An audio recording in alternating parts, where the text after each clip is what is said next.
I'm back in my kitchen. This really feels like the place to speak to you. And I've been thinking this week a lot about the juxtaposition between joy and pain, and between the bitter and the sweet. It was something that came up a lot in a conversation that I had recently, and it's something that's been arising as we do the gratitude quest, and I just thought maybe we reflect on that a little today. Welcome to the Henny Flynn podcast, the space for deepening self-awareness with profound self-compassion. I'm Henny. I write, coach and speak about how exploring our inner world can transform how we experience our outer world, all founded on a bedrock of self-love. Settle in and listen and see where the episode takes you. So how do we hold the bitter and the sweet? How do we hold the joy and the pain? How do we learn that both are welcome within us, that there is space, maybe that's a better way of saying it, that there is space for both within us?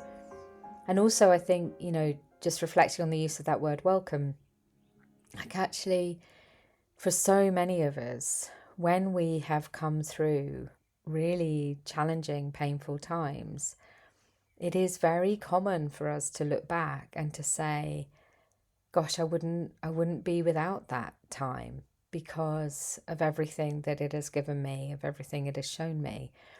And at the same time, it's really important that we don't sort of use that almost like a kind of meme, of what doesn't kill you makes you stronger. I've talked about this before, and the discomfort that I have when we can find ourselves maybe doing it to ourselves, or having, or being the recipient of it, or noticing that we've sort of said something similar to others, that that pain is the place of growth, essentially.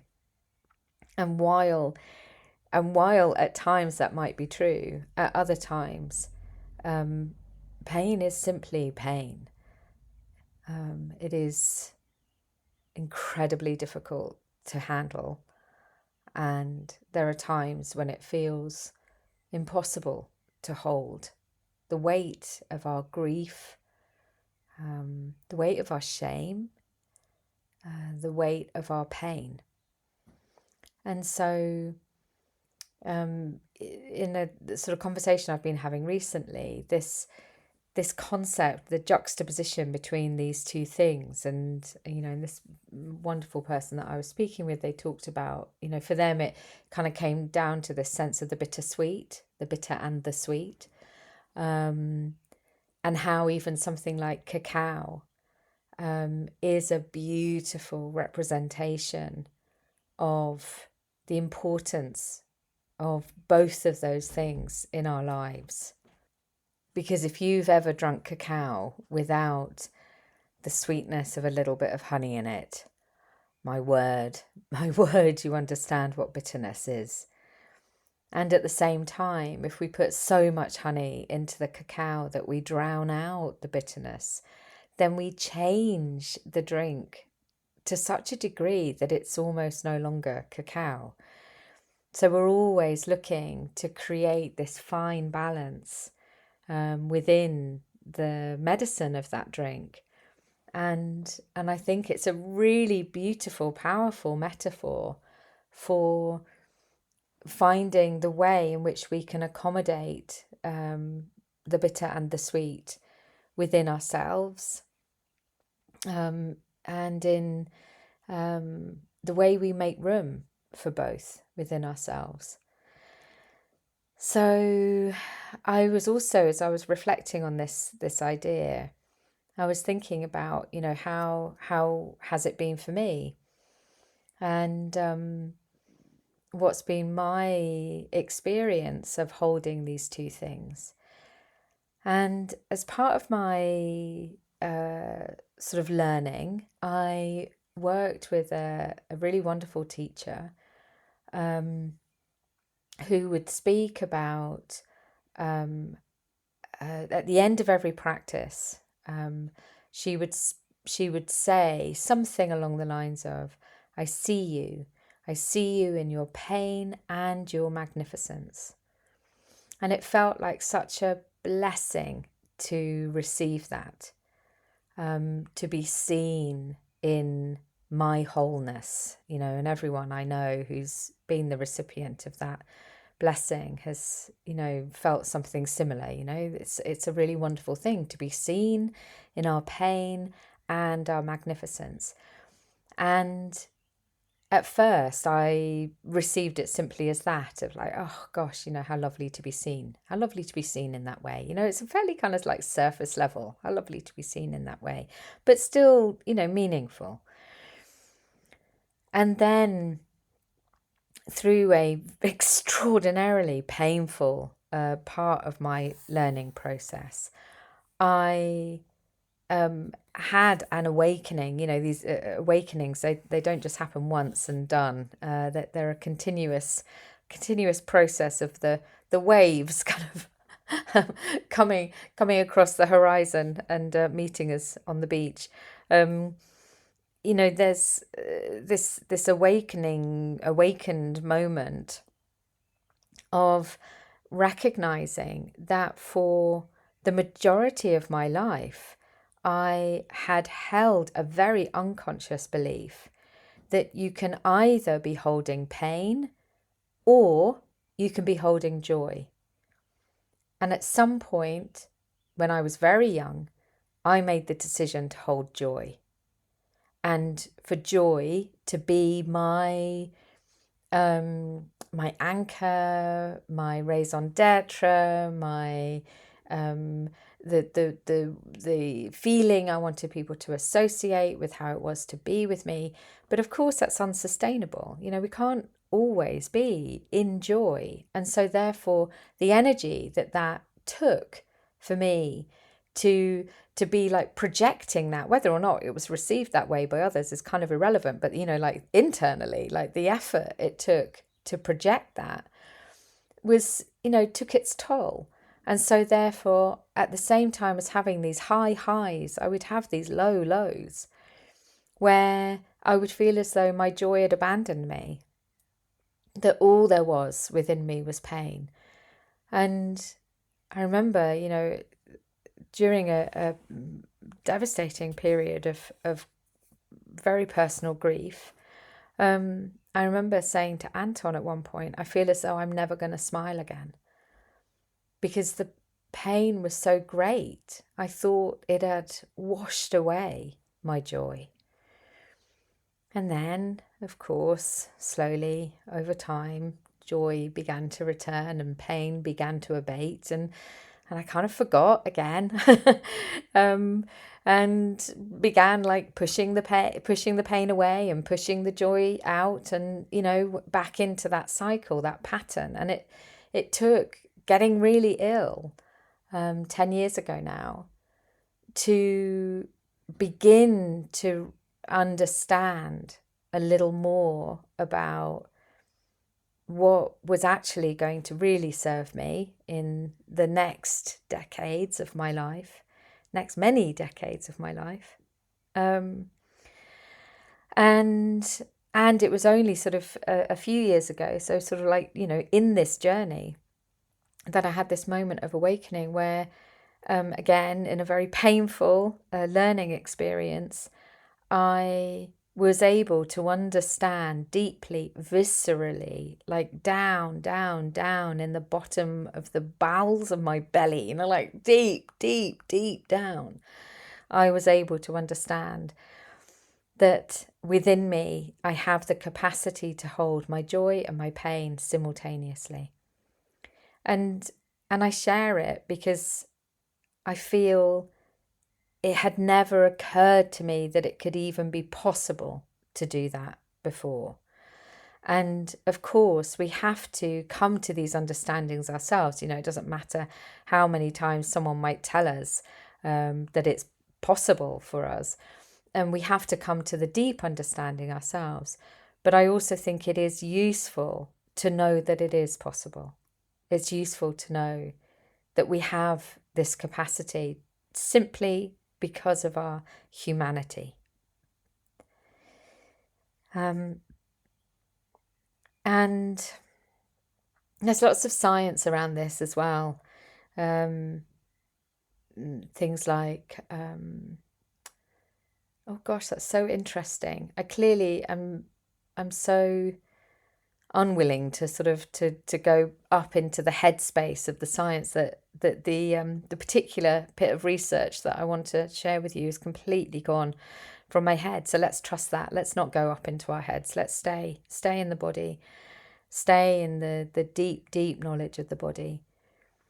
And the invitation today is really to feel into where do you have a sense of that capacity for holding the joy and the pain. Maybe it's something that you've learnt yourself many, many years ago. Maybe it's something that you sense you are awakening to now. Maybe it's something that you have a feeling of, oh gosh, yes, that would be a useful one. that would be useful for me to explore more.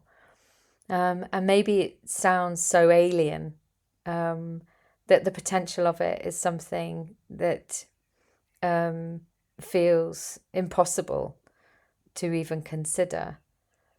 So, wherever we are on that particular sort of part of our own personal experience, our own personal experiential journey through this life, I hope that something about what I've just shared might feel useful in some way for you.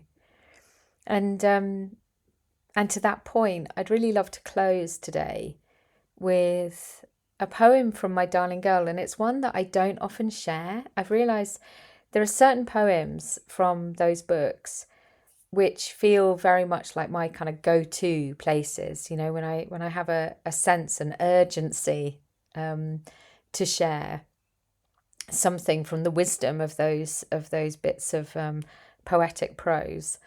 And I tend to have some go-tos that I choose. This one is not one of those, and yet today, when I opened the book at random, it's the one that it opened to, and it felt so resonant for this exploration of the bittersweet and the joy and the pain.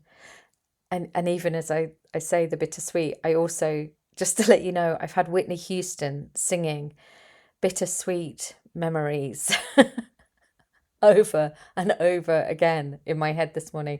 And then it transitioned to Dolly Parton, who obviously wrote the song. I'm talking about the song for the film Bodyguard, if you're not familiar with it. It's so beautiful.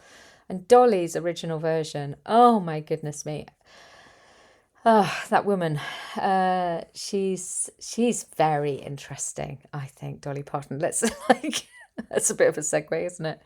But anyway, yes, what arises for you when you reflect on your experience of that and your capacity for that, and for holding the joy and the pain.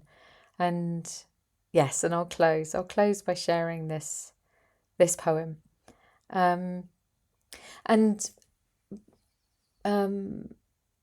Before I do that, actually, let me just talk to you about something which is coming up in October, which feels like a very long way away from early March, which is where we are. But it's a really wonderful thing. And it's called the Weekend of No Requirements.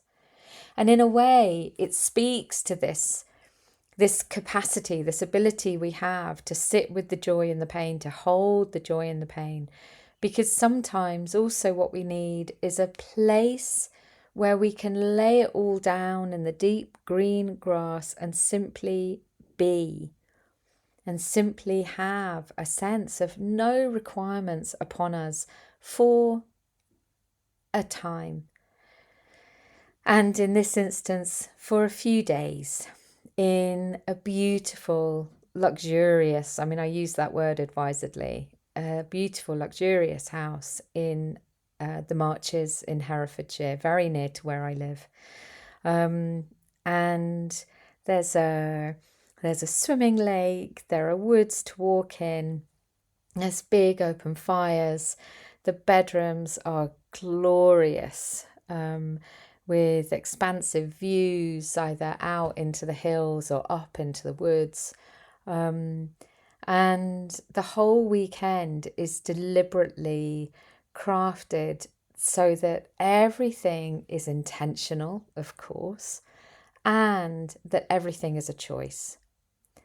So if you want to come and join the morning meditation and some reflective practice and maybe some yoga in the sunshine on the lawn, you never know, October can be such a beautiful month in the UK.